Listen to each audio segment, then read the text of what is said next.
Matt, international businessman, international traveler, Costa Rica.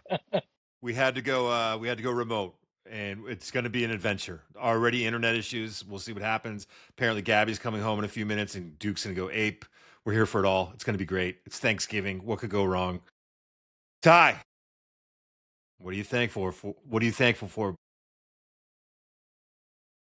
What are you happy about this year?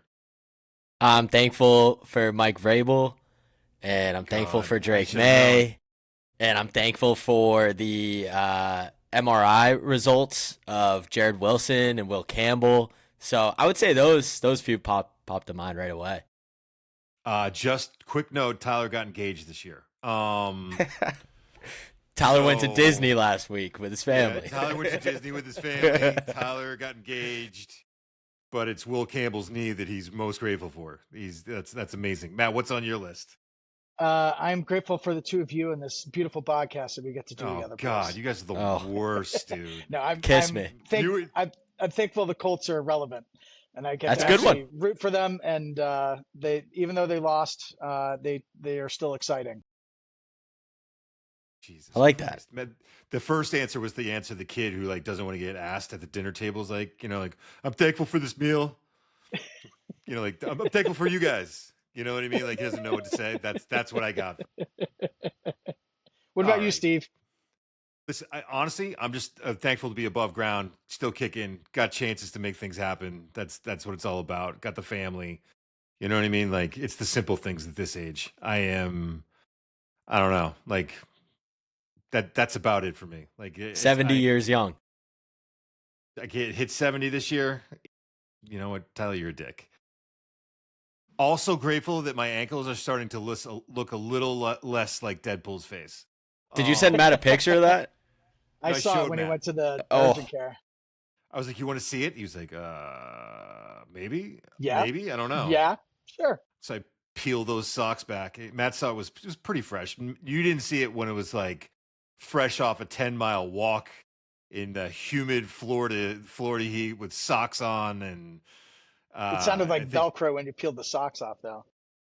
I think Jasmine's quote was, "Why do your ankles sweat so much?" And Tyler said something like, "I didn't really look at it till now, and oh my God." Yep. So it was, the support I felt down there was great. It was, greatest support. What did you learn from all this, Steve?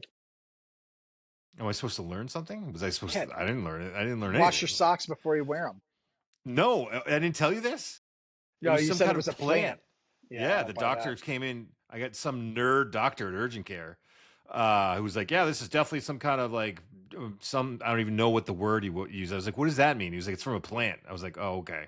He's like, "Were you weed whacking?" I was like, "No, I wasn't weed whacking. I was in Florida." At Disney. I was in a concrete jungle where there was nothing around for me to get this, but apparently somehow I found a way. But something that I thought of, it's from a plant, but something I did think of was that pool. Were you standing in the pool? But here's the other thing. With a bunch of kids that peed in the pool? Oh, I said that to Iris as soon as we got in. We went in for one time with Sel, and I looked at her, I was like, "How much urine's in this pool right now, babe?" She was not happy with me. She was not happy with me. I was like, "Do you think it's heated or do you think it's just urine?" Urine. Was not pleased. And I did think that, but I also thought Disney couldn't do that. Disney would if Disney doesn't mess around with that stuff. If people were breaking out with rashes from the pool, we would have known about it. Well, my theory is of the lazy river where you get in the inner tube and float around in a big circle. That's just a giant urinal. It's just a giant urinal. Yeah. Yep. It's where everybody goes to pee and then they get up and go and play on the slides.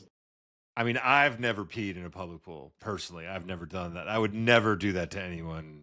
So just so everyone knows. Also, I did spend a large chunk of my life believing that dye was real and that I would get exposed. That I would be the one kid that would pee and all of a sudden there'd be blue or red dyed by my swimming trunks and I'd be like, what's that? How did that happen? Because you always heard about that and you were like, dude, is that for real? No, but maybe. All right. I only pee in oceans and lakes and rivers. In rivers. I'm Steve Mensch. That's Tyler Besman. Matt Solso coming to us live from Costa Rica. and this is Screen the Screener.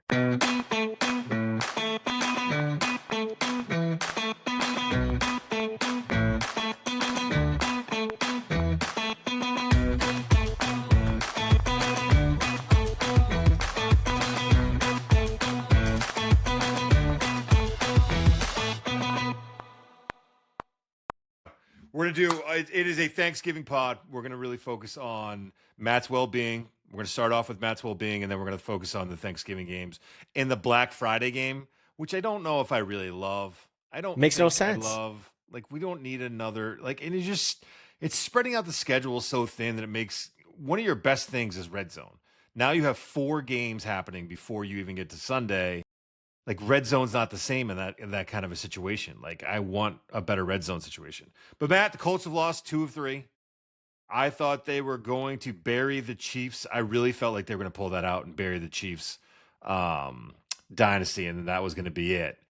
But they did end up. Patty Mahomes ended up getting it done and winning the game. It was in overtime, right? Yeah. Yes. Yeah, it was in overtime. Where are we mentally? It sounded like you're still happy that they're just relevant. Like, you're okay with it. We still have a game lead in the division. We hold our own destiny in our hands. If we can beat the Jags, even if we could just split with the Jags and split with the Texans, we'll win the division. But the rest of the There you go. rest of the schedule, we're playing, every team we play is above 500. So that's a little scary. But if we're going to be the team that we think we are, we got to win these games. Right. It might, in the long run, it might be good for you. Like, iron strengthens iron kind of a deal. Are they 9-3 or 8-3 right now? They are, I don't know. 8-3. 8-3. If we, like, I always like to do this because, like, all of our perspective changes over the course of a season and what's great, and, you know, it starts to shift.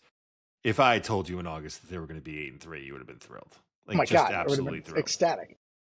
They have the best running back in the league. Their quarterback, when he's right and just distributing the ball, is like the perfect complement to what they need. They have playmakers at receiver. The defense is good. I don't know, man. Like, I think they're still a contender. Yeah, I feel like they lost that game. The Chiefs didn't win it because from what I read, I didn't see it because I was on an airplane and DirecTV was out of range, so I couldn't see it. But from what I read, the Colts had something like 25 yards in the fourth quarter and in overtime, and the Chiefs had like 253. So, I mean, if we could just it sounds like if we could have gotten a few extra first downs or, you know, just made better play calls, that we would have pulled that out. So, you know, it is what it is. I mean, the Chiefs are good. They weren't going to lose 3. I don't think Mahomes has lost 3 in a row in his career. No. And you're playing at Kansas City, so we'll take the moral victory. Right. That's not like losing to the Jets right now at home or something. You know what I mean? You're not losing to bums. So we're good. We're all right. We're in a good place. It's hard not to be. Pura vida. And oh my God. Living the life, dude. Living the life down there. Well, what's the temp? 88.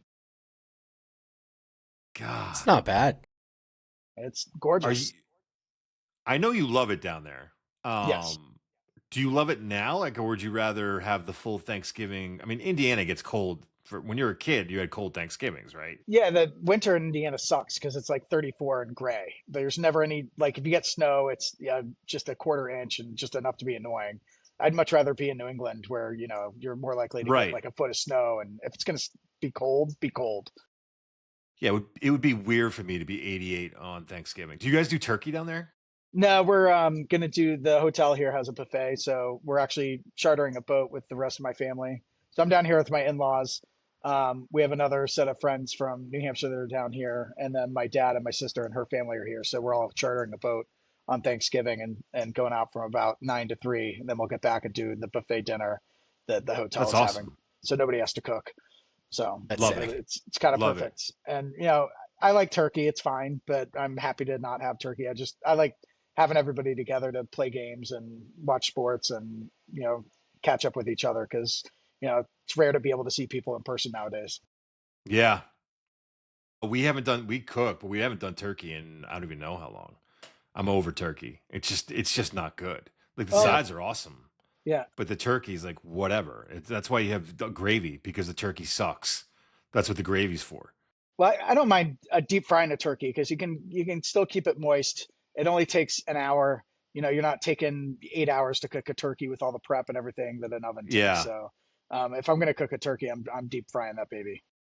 We pre-ordered Buxton's, so we're going that Attaboy. route. We're doing the Attaboy. Buxton's Thanksgiving. For people who don't know, Buxton's is a local place that I'm absolutely in love with. I think both of you really like it. Yeah. So yeah, I'm excited. I'm excited about that. I'm excited not to have turkey, which sucks. All right, let's get in. Oh, well, Tyler, you know what? Do you want to talk about the Pats real quick? How they dodged a bullet?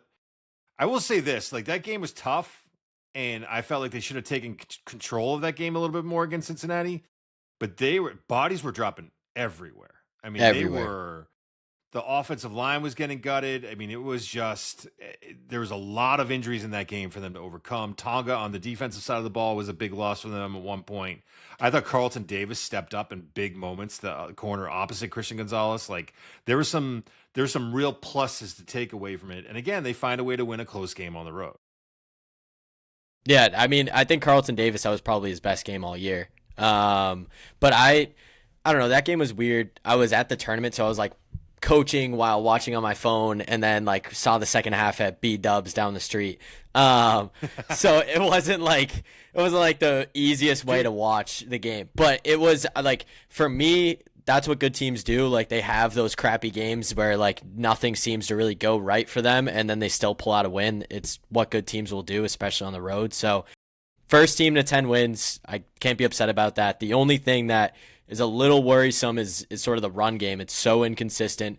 I think we got stopped at the goal line like 4 or 5 times. Like it's getting kind of ridiculous where it almost seems like we maybe aren't as good in the red zone as I thought we were because we keep getting to within 5 yards and we're getting stopped right at the goal line. And that's to the O-line and the O-line being banged up. But if we're going to be a contender, we can't be getting stopped at the goal line consistently by one of the worst run and pass defenses in the whole NFL. So, but other than that, if we're a 10-win team, I can't be upset about it. Like, similar to what you said to Matt at the beginning of the year, if you told him 8-3, if you told me the Pats were going to have 10 wins, I'd be ecstatic. I probably wouldn't even believe you. Ecstatic. By the way, if you didn't see it, Drake May looked terrible early.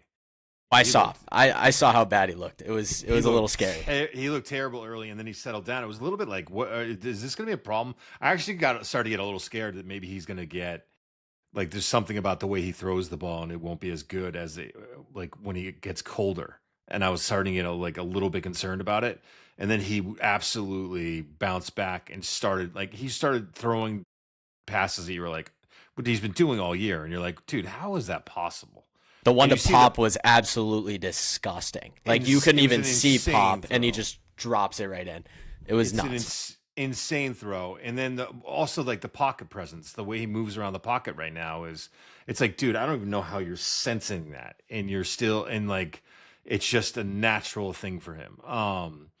Obviously, Will Campbell and Jared Wilson, the entire left side of the offensive line, the 2 rookies. Got hurt in this game, and it pretty much felt like everyone on New England Twitter was like, "It's over, he's done. Like he'll never walk again. Like this is it. Like this is the end of it." But it was so crazy the reaction. It didn't help that Will Campbell did the towel over the head move. Yeah, no.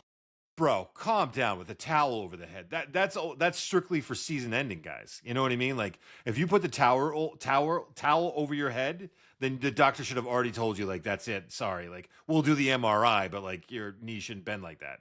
Yeah, they asked Vrabes about it. They were like, "Yeah, towel is over his head. Like, how bad do you think it is?" And he was talking about how he was like, "I don't really think Will has really had." Like these scary sort of injuries. So I think that's kind of why. And Matt just said it like he was crying.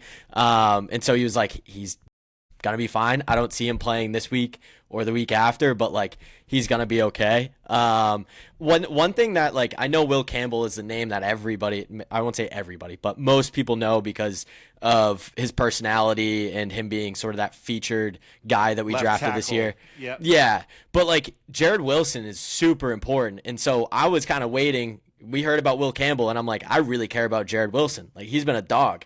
So like I really cared about hearing about him. And for him to have an ankle sprain, like it couldn't have gone better for us hearing about those two dudes and being a 10-win team. Haven't gone to our bye yet. Like, those guys are out a minimum 4 weeks if they're put on IR, and we still have them for the playoffs. So can't be upset. I gave Jared, just for the record, I gave Jared Wilson a second-round grade. I thought he's the best interior offensive lineman who didn't play tackle, best interior offensive lineman in the draft.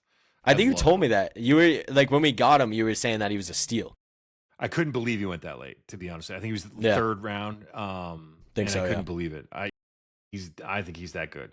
All right, we're going to get into the Thanksgiving games now. We're going to start with the early game is Green Bay at Detroit. Early thoughts, Matt. Got any thoughts on this game? What's with the Lions? I can't put my finger on them. I can't pick them.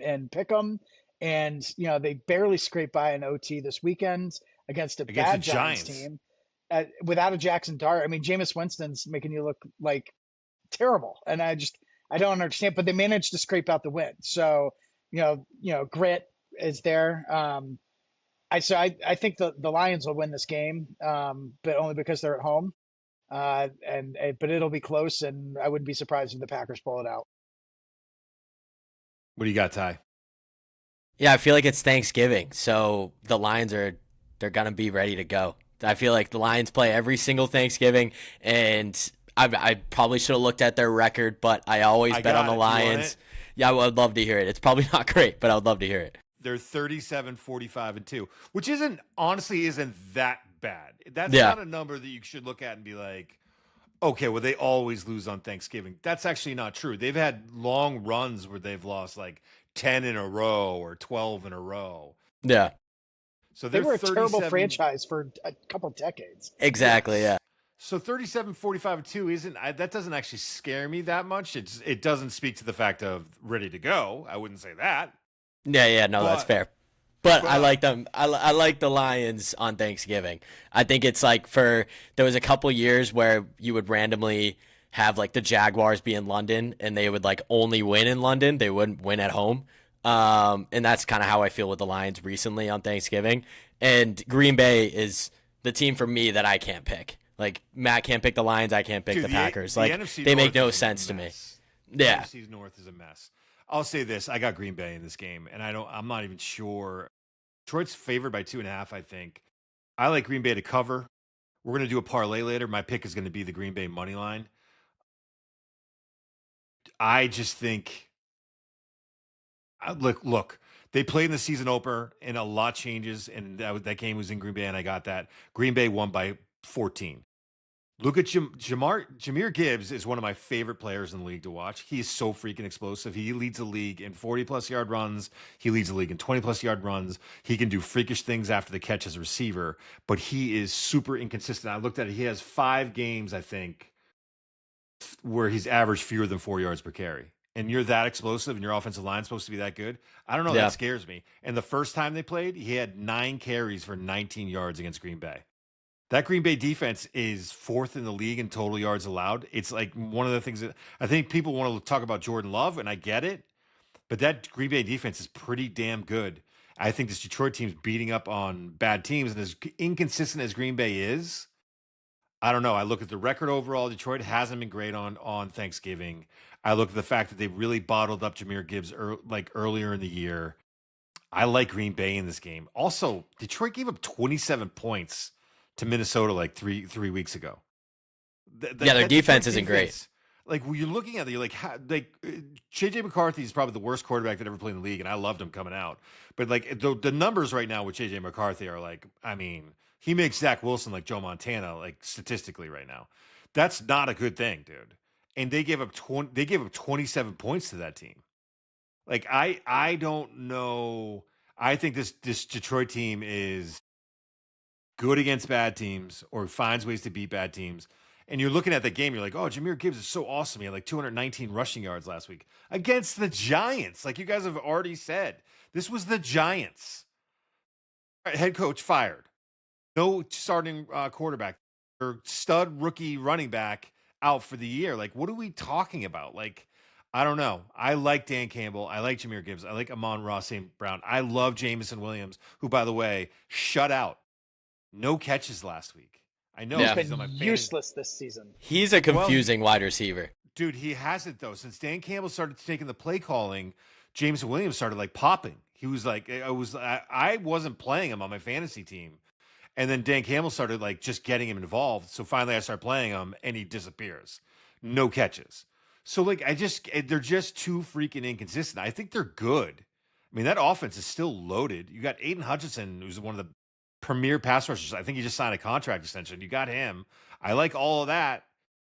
But dude, why aren't you consistently better? Like they're just not. And the teams they beat, like they beat Baltimore without Lamar, right? I mean, I think they beat Baltimore when Lamar wasn't in there. I think so. They had a big win early on. And then like they beat Chicago, who's beating bad teams. Like I don't know. I'm not a believer in Detroit. And I get that Green Bay is inconsistent. I get this game is in Detroit. I get that it's Thanksgiving. Give me Green Bay. I think they cover.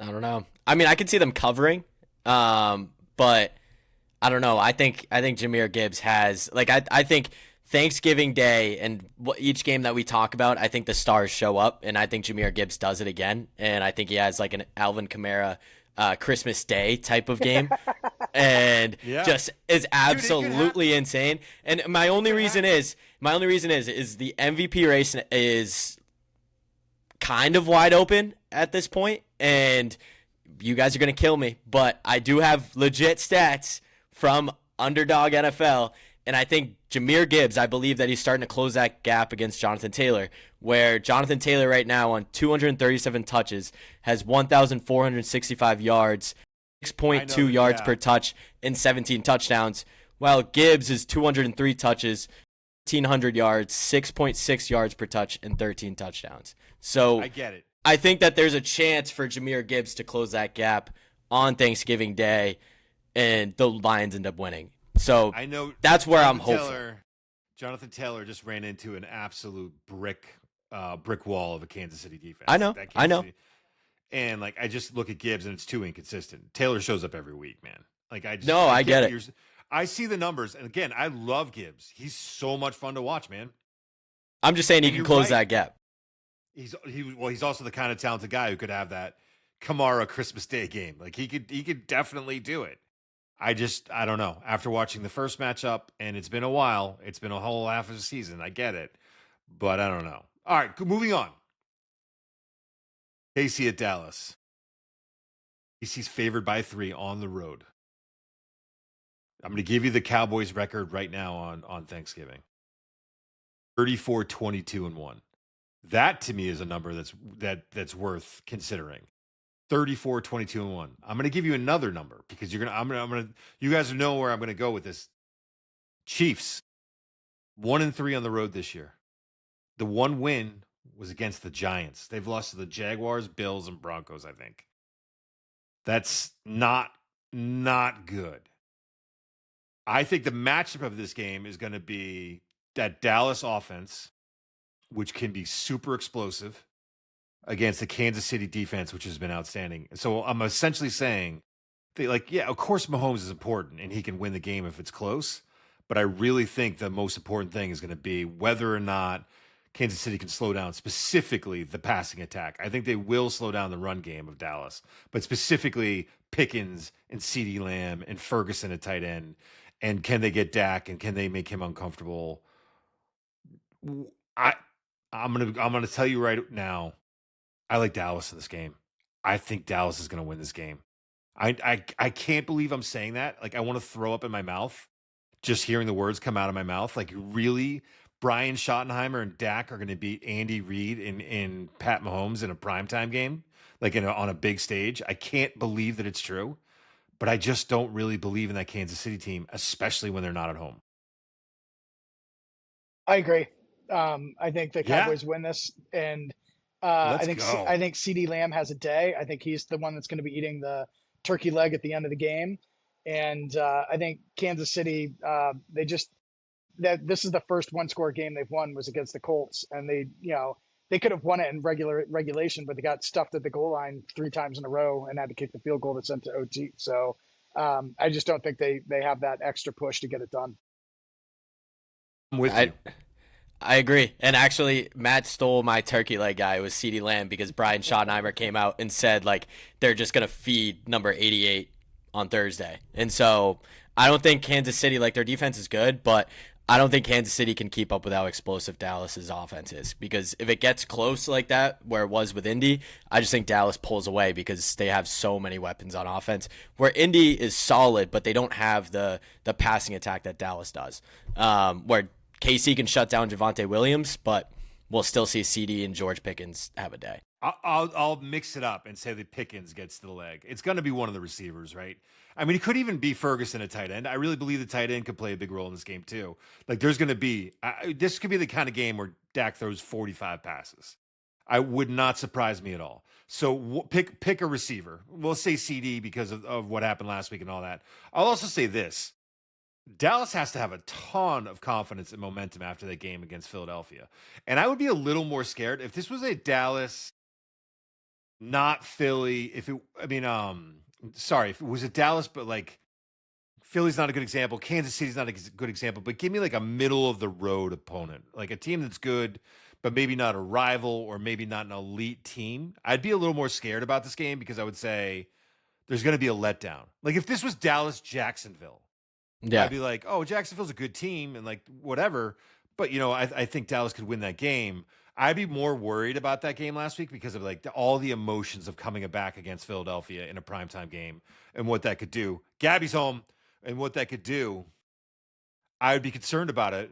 But there's no way Dallas overlooks Kansas City. You know what I mean? Like they're going to be up for this game on Thanksgiving. There's just no way that I think they lay an egg. Now watch him do it because it's fucking Dak and Brian Schottenheimer. Sorry. I think, like, people will probably kill me, but like the Chiefs, they need the refs to help them out. That's how I feel. They need the refs to help them out. Dude, I gotta tell you something though. But like I just don't think like that offense to me. Like I gas up Rashee Rice. I think Xavier Worthy is completely overrated. They have 0 running backs right now. They have Kareem Hunt still kicking. Literally, Pacheco's coming and then back this week, I guess, but I don't buy him either. I don't buy Pacheco, however I say it. I have no idea how to say that dude's name. But then Kelsey, I just think is completely washed. Like I think Kelsey retires after this year or next. Like that guy, it just has no impact on offense anymore. He's still solid. We'll get 40, 50 receiving yards, but he's not the difference maker that we were seeing before. No, I got to give you your flowers though, dude. Rashee Yes. Rice is for real. He is for real. Yes. Like he made a play at the end of overtime against the Colts where I was like, this dude he's their entire offense. Yeah. No, seriously. In so many ways. Like without him, if they lose him to an injury or another suspension, which I hope is not the case, like they're in big trouble. So we didn't do the turkey leg for the first game, by the way. So who you guys got for you got Jahmyr Gibbs getting it? Mine was Gibbs. I'm going Jordan Love. I think got to be a Jordan contrarian, don't you, Steve? I think on the other side, no, if I don't think Detroit's going to win the game, I can't pick a Detroit player. You know what I mean? True. I think if it is Green Bay, if it does go that way, I don't know if it would be Jordan. I think it might be Josh Jacobs. I think that's a running back game, but we'll see. Yeah, it could be. That'll be a good match. I like the matchups that we do have on Thanksgiving, though. I will say there's no Jacksonville, so I'm happy. Yeah. I feel like that's what we've seen with some of these, like we saw Carolina on Monday. Like, it ended up being a decent game, but, like, we saw Carolina on a Monday night. Like, come on. Hey, guys getting their nuts punched. Yep. You see that? Yeah. You see that, Matt? Yeah, he got suspended. Who punched who? He got, I forget It's Morig. Trevor Morig, the safety from Carolina, punched Juwan Jennings. Juwan Jennings in the nuts, yeah. Yeah. And, and then Juwan Jennings swung at him. I love the way that ESPN does it to writes it out. They say Trevion Morig, however you say it, suspended for 1 game for striking 49ers wide receiver Juwan Jennings in the groin area Monday night. They can't just say the balls. The balls. The balls.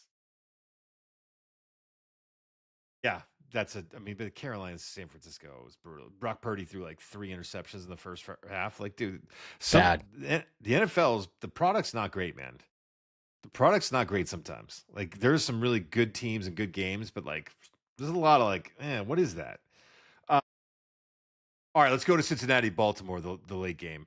You guys, we talked about this. I already know that, Matt, this is your parlay pick, right? Yep. And you're taking Cincinnati. I'm taking Cincinnati. Joe Burrow's back. Jamar Chase is back. The magic happens. Lamar is struggling. He's not the Lamar of old. I think he's injured in multiple parts of his body. I think that it's ripe for the picking for the Bengals. You're with him, Ty. You think this is the thing? No, I'm going Ravens.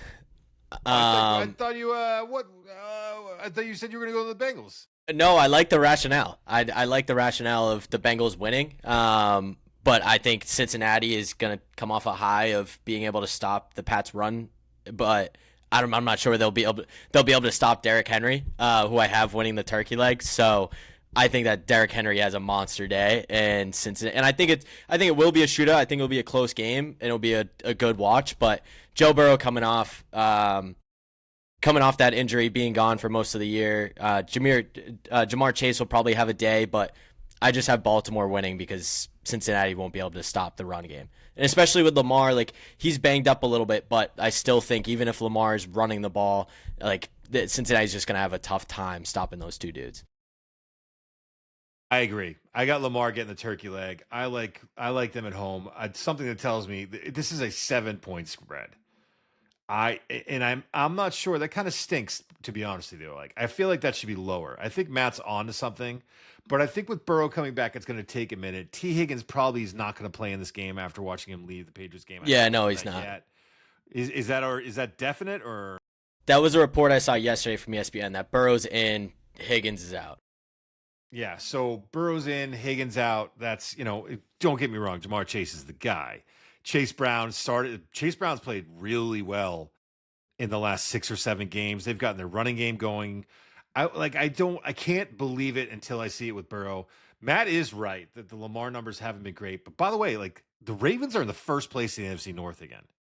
Like it's ridiculous. It's ridiculous. I thought did they start off 0-3? Yeah. Yeah, they were bad. They might have started. Yeah, it was 0-3. So they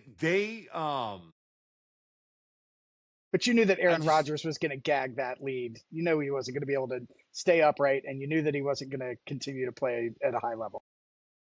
I love that you said he's going to gag that lead. That's dude. Well done. Well done. Come back to Costa Rica and finish this ayahuasca trip. Jeez, did you see him down there? Is he around? Yeah, I just saw him jogging on the beach. Oh my God, with a man with a top knot. Yes. Jesus, dude. Oh my God.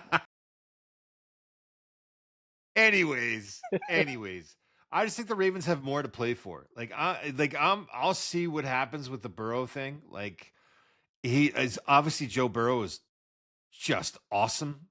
But like, dude, when's the last time he threw a pass in a game? Like, I just feel like I'm not buying it until I see it. Baltimore at home at night. Vegas has them as a 7-point favorite. Like, I don't know if they cover that. I don't know if the Ravens cover that, but they win that game. And Derrick Henry's going to have a big part of it. I think Lamar ultimately gets the turkey leg because he makes a couple key plays.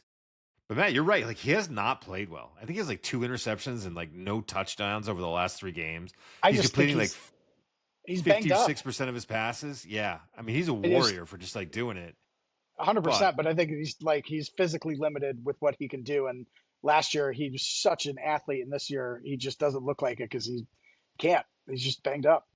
And he still is. I don't believe he practiced yesterday, but today he's back practicing. So like he's pretty banged up. I have him in fantasy. There's a constant Q right next to his name, and it drives me crazy. I hate the Q. I hate the questionable. That's me with Josh Jacobs right now. I literally was at a tournament, and he was a game time decision, but he's had a Q next to his name for 3 weeks now. And I was like, oh, no, he's going to push through. And then, of course, when I'm not paying attention to my phone and I'm in a championship game, I can't swap Josh Jacobs out of there. Humble brags. I got the medal next to me. But no, I literally The queue in fantasy pisses me off. I don't know why Yahoo can't just get the update faster, but whatever. I'll get over it one day. Someday. Someday. All right. Then we'll move on to.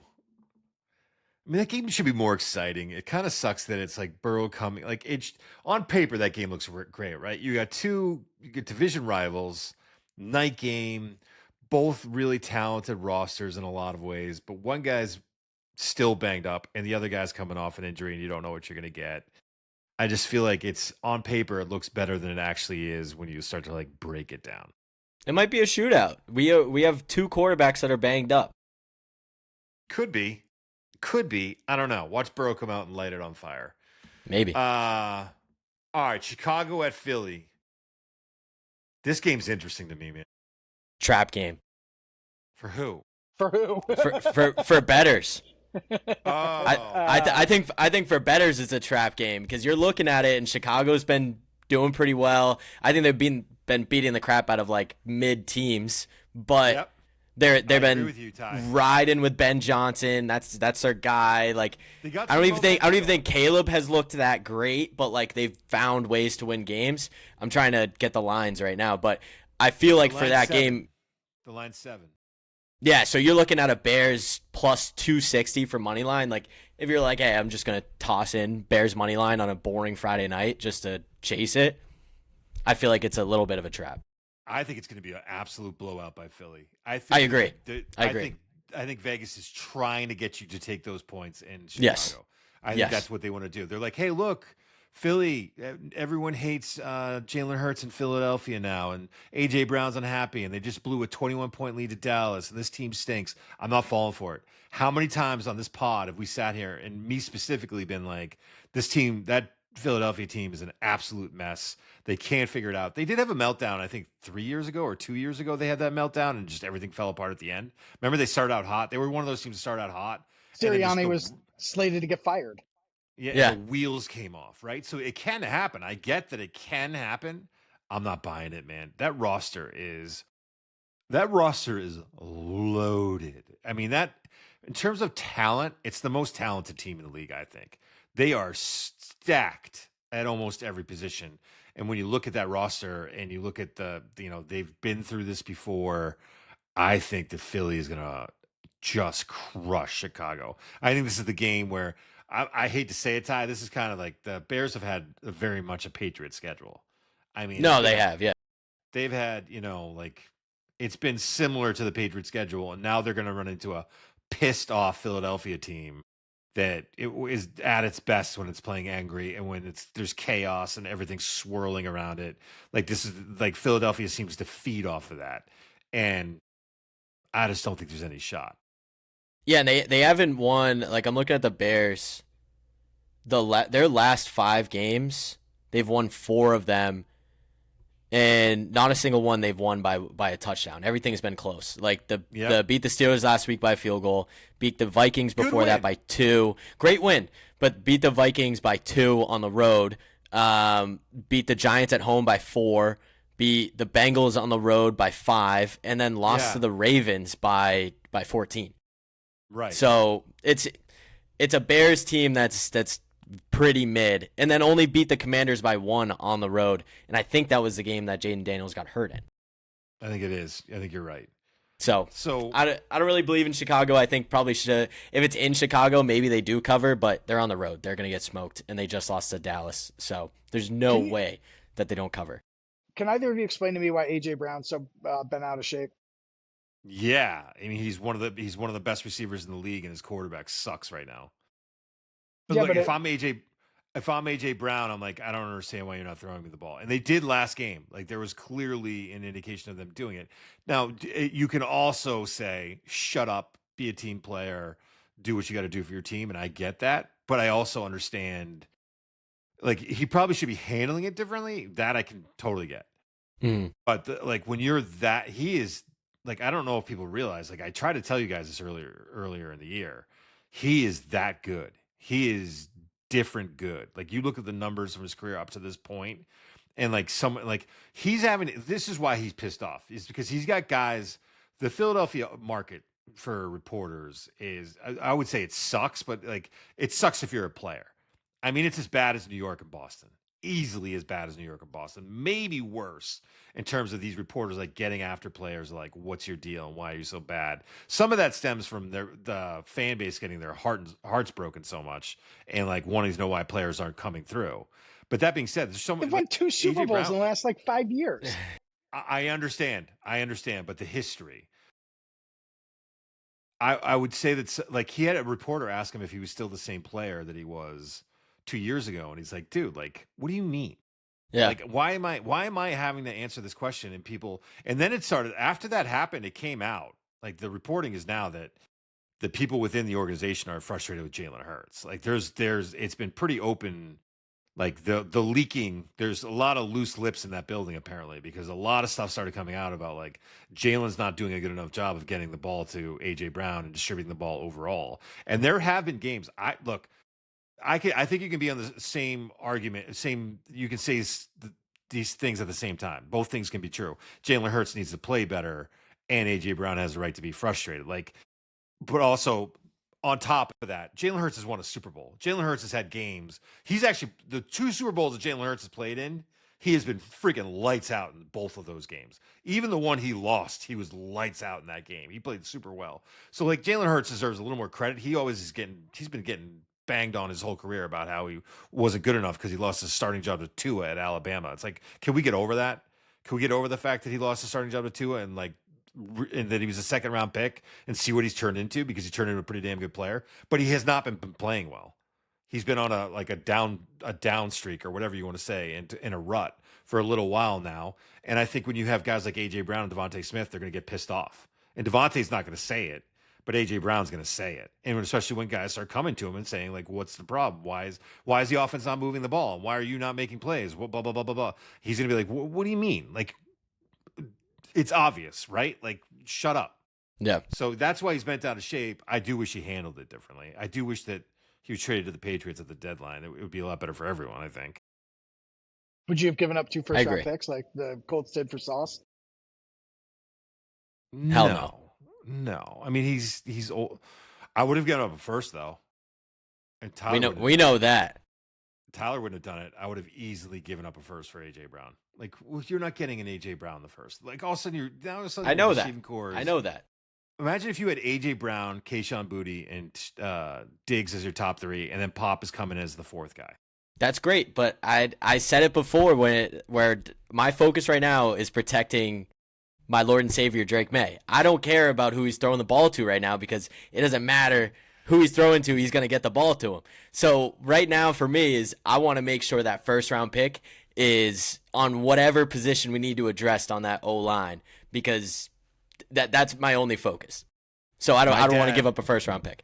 My dad, who is a devout Catholic, listens to this pod and is going to jump in his car with holy water and come up here after hearing you call him your Lord and Savior Drake May. I didn't know that he was listening. My bad. He's going to do an emergency baptism on Tyler and like just maybe a exorcism, all the isms. Because I mean, he is like terrified right now. He's gonna be pissed. Yeah, he's gonna be pissed. He's not gonna be pissed. He's gonna be worried. He's gonna be worried. Has he seen Drake May play recently though? He's 10 wins, man. MVP. Yeah, I mean, Jesus walked on water, but has he seen Drake May throw downfield? Yeah. Has he seen him? Has he seen him move in the pocket? 10-yard out. Exactly. He's the best deep ball passer in the league. I mean, yeah.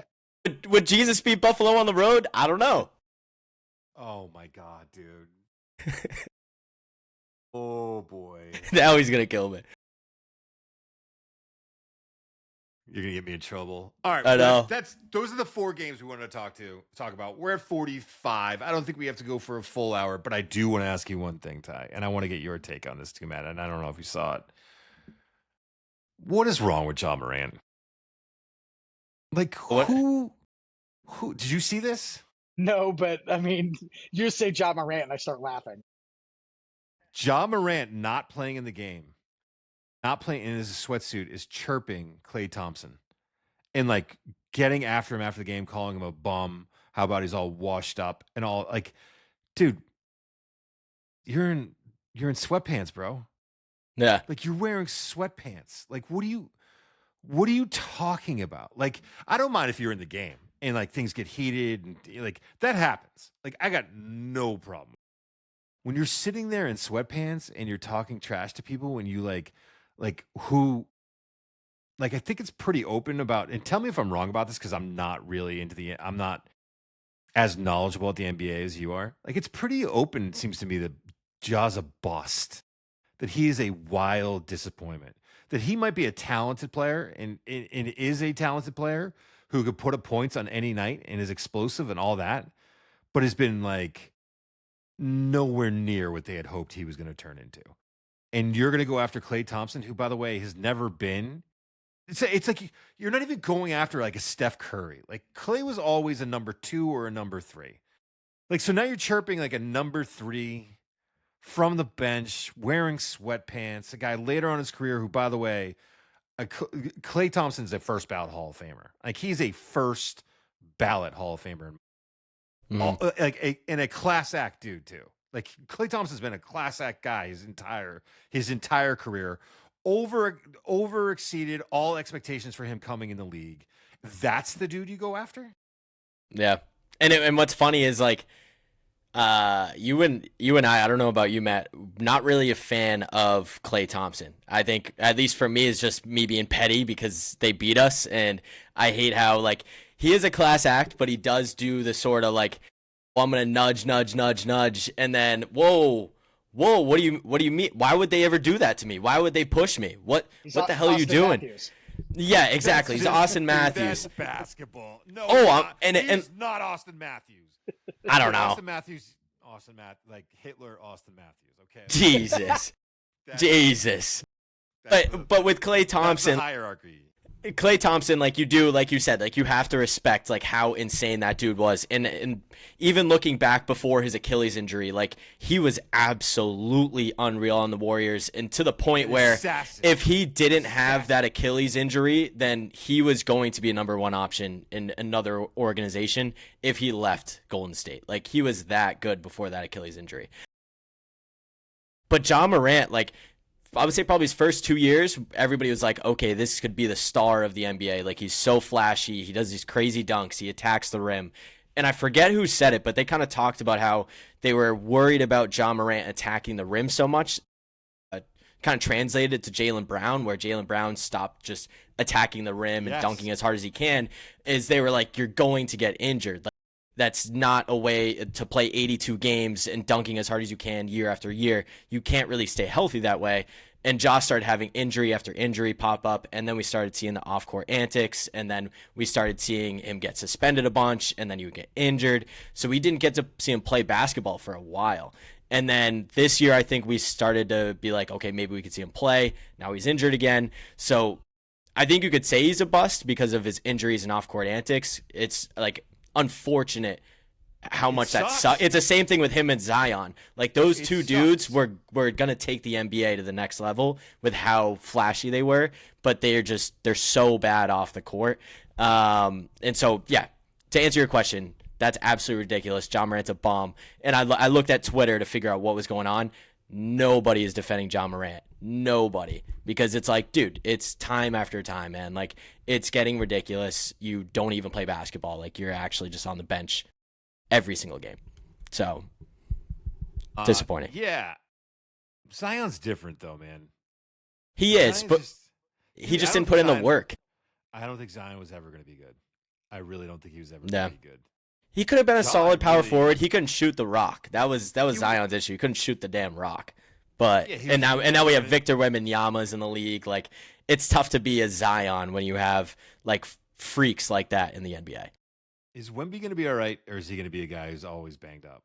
Wemby's going to take over this league. Like, Wemby's going to be – if he stays healthy, he's going to be in 10 years where it's who was better, MJ, LeBron, Kobe. Like, we're going to be talking about him like that in 10 years if he stays healthy, because what that kid can do is insane. But he's not going to stay healthy. Look at his body. But if he does stay healthy. That's my point, though, Matt. That's my point, Matt. Like, Tyler, I love to give you a hard time about wild takes and be like, dude, really? I am 100% with you on this one. But why? Why do you think he's not going to be healthy? because he's already banged up now in his frame. I look at his frame like in Tyler. When I was younger, I didn't used to do this, and I think the best example for me was when Teddy Bridgewater came out. He was in the same draft class as Blake Bortles and I think Manziel, and I like Bridgewater way more. And I watched Bridgewater. I saw him live twice. I saw him against BC and against UConn that year when he was at Miami. No, Louisville. And yeah, come on, dude, say it right. He would get smoked. Like the Miami game, there was a hit on tape where he got absolutely crushed, and he could care less. He would pop up and make plays. And before he got in the league, I can't tell you how many scouts I talked to were like, dude, look at his lower body. Like, it's a problem. And then you find out one day that he's at practice and he almost loses his leg in an injury. And you're like, dude, that's the frames. Though, look at the taller, skinnier basketball players that have played in that league. Foot injuries, lower body injuries. They just start popping up. And I do think because of medical advances and about the way guys train, in a way that these bigger players aren't the unicorns. Wemby's a unicorn, don't get me wrong. But guys who are 6'8", 6'10", 7 feet, like that's not as abnormal as it was, right? Like it feels like it's a little more common. But dude, I think it's getting better, but Wemby's frame scares me, man. I'm happy that I checked myself because I was gonna say, like, I kind of like what you're saying is like with the technology and the medicine that we have, I was like, yep, he's gonna get there. The trainers that they're gonna work with, he's in San Antonio. Like, I'm always gonna be that guy with the NBA where I do think it's a little rigged. I do think they want to have specific franchises start to flourish. I think San Antonio is one of those franchises. And so I was gonna basically say, like, the NBA is gonna put as much money towards Wemby as possible to keep him healthy, and he's going to sort of build up his frame the way that we saw Giannis do it, because Giannis came in and it was like, holy crap, this dude's insane, but he's so skinny, and then he built up his frame, and I was going to say that, but then I just looked up Wemby, and I'm not kidding, I had to scroll about 5 times to get to his rookie year with the amount of injuries this dude had. Like, it doesn't tell me the number, but just scrolling through is like that is unreal, man. Like, I'm still going. Right. Still going, dude. I'm still going, man. But no, that's where for me, like with Wemby and you were exactly right. Like it's ankle, it's neck, quad, knee, ankle, calf, like quad, back. So yeah, you're exactly right. Like it's those annoying injuries that'll pop up for him. So yeah, I hope he stays healthy because he's unreal. I'm guessing that's an injury for every game that he's missed. Like if he's missed a game, it writes calf, and then the next game's calf. I'm guessing those aren't 3,000 different injuries that he's had already. But I mean, still, like that's a lot of injuries that over time build up, and they're hard to play through for a tall dude like that. So you guys are right with his health. How awesome is Joel Embiid? And say what you want about him. Like, there's things you can be critical. Joel Embiid is, dude, when he's on the court, it's awesome. He is so talented. They can't figure out a way to get him. Like, they can't figure out a way to keep him on the court. And even with him playing now, though, he looks like Shaq trying to play basketball now. Like, it's sad watching that dude run up and down the court now. And that was the other thing. Then you get into these situations where, and I remember one playoff series specifically, where he gets banged up and he misses so much time that when he comes back, his lungs aren't there. Like he can't get his wind, and it's like, dude, like now what? Like we want to play him so he's in good shape, but we can't play him too much because he's going to get banged up. Like, and you're trying to thread that needle. And dude, if Wemby stays healthy, like there's no question in my mind he's going to change the game. Mm-hmm. None. Yeah. But there's been other players that you thought were going to be different like that, and they just fall apart physically. Yeah, it's true. Anything else? You guys got anything else? No. Actually, one thing I do want to debate you guys on at a different pod and mention, because it's come up a lot recently, and I coach high school kids, so it's been interesting to hear their basketball takes. But a lot of people's GOATs right now, over Michael Jordan, over LeBron James, is Stephen Curry. saying that he completely changed the game of basketball and the way that it's played, coached, analyzed. So I'll mention it on the next pod just to piss you guys off. But that's what I've been seeing recently. I'm gonna end that. We'll do that, but I'm gonna end that conversation right now. I know They're 100% right that he changed the game. All of those things are true. And I listen. I love Steph Curry, and it's not an effort issue with Steph Curry. If you can't play defense, you can't be in the conversation. Okay, And fair. he can't be in the conversation. He is in a lot of ways a one-way player. And part of that's just his frame. If he was a bigger dude, it would be a different story. Because again, I don't think it's an effort issue. When you watch him in that Boston series when they beat the Celtics, he worked his ass off on defense, moved his feet, stayed in front, all of that stuff, and that's great. But the reality is, if you put a guy like Luka on him and you can rotate to him, it's game over. That was not true about Jordan, and it's even less true about LeBron. And so to me, like, we're not even like Kareem Abdul-Jabbar is like, dude, I should be in the conversation before those guys, and he's right. I mean, no, that's fair. Like sorry. Like, I love Steph Curry, and I get it. And if you were making the argument, I know you don't want to do this, but I'm doing it anyways. If you were making the argument that Steph Curry was the best offensive player to play the game, I think you might be right. Okay. I think that's probably accurate. Now, there's other things that you could say about how backing down, all that stuff you can get into, but Steph's definitely in the conversation for that. Definitely an awesome player. Definitely one of the best to lace him up. All of those things are true. I don't think you could put him in the GOAT conversation. I put Kobe ahead of him. Okay, cool. That's just what I've been hearing. So you asked if there was anything else. I wanted to mention that. Tyler, have you ever heard of a thing called recency bias? 100%, yeah. Yeah, that's called recency bias. Yeah. And I also thought about with the high school kids when they talk about it, I feel like an old man where I'm like, no, you didn't see real basketball, because all they watch now is they just huck the ball from half court. They don't really run a full offense. So, and I won't age myself, but like watching San Antonio on their runs with Manu Ginobili when I was younger, like that was insane. That was real basketball. You need to stop hanging out with high school kids, dude. You're 20. They call me Unk, man. I'm 25. I'm getting old. You're 25. You're 20. I never can remember your age. You're 25 years old, and I will say you've always been old. You always say things like "sheesh." Sheesh. I won't age myself. By the way, your favorite thing that you say? Oh, the turns have been tabled. Oh my god, dude. Such an old man thing, and it makes me laugh every time. He's like, "Oh yeah, the turns have really been tabled here." And I'm like, dude, you got to be kidding me right now. That's like a 60-year-old physics teacher joke. Yeah, the turns have tabled. Well, Steve, at least he's hanging out with high school boys and not high school girls. That's a great point. Know, Matt. Did you think about it before you said it? Did you think about it? I did, Steve. That's why I said it. All right, listen. Brian King is not letting it die. Rad's happening, bro. I think we're gonna wait until we need some like good content. So we're maybe like a January post Super Bowl. Things are like, we'll sneak over on a Sunday afternoon with the Kings and watch Rad. And I can't wait to get your take, Ty. We got to see if we can get. You got to see it in a movie theater with like everybody. That'd be sweet. I'd definitely do that. Here's the only thing about that is I don't know what theater is gonna run that. Well, I think Chunky's lets you rent out an entire theater, but we can figure this out not on the pod. That's what we do. Yeah, we'll figure I'd invite friends. It'll be a whole thing, but I love the idea. All right. Happy Thanksgiving, boys. Happy Thanksgiving, boys.